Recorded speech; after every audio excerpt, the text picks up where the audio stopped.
DEBIX has 6 pins of GPIO reserved for users to define and use. In the DEBIX system, we can use the DEBIX-GPIO command to control the GPIO interface. First, log into DEBIX using the SSH tool.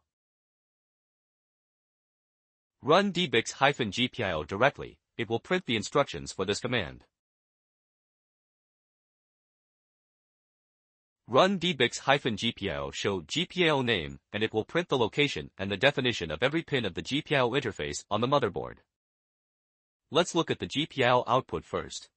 Take the GPIO 3IO21 as an example, using a light-emitting diode with the positive terminal connected to it and the negative terminal connected to G&E.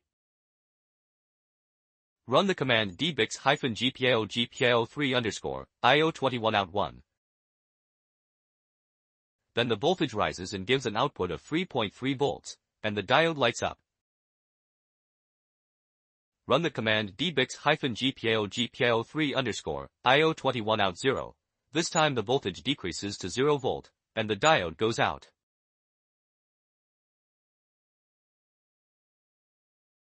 Now let's move on to the GPIO input.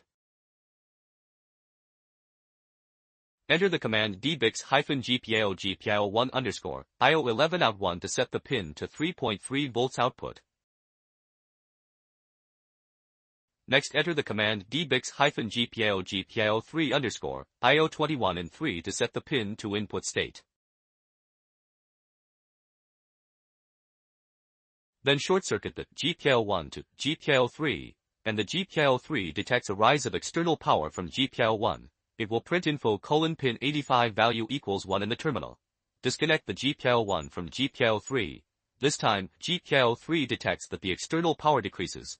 It will print info: pin 85 value equals 0 in the terminal.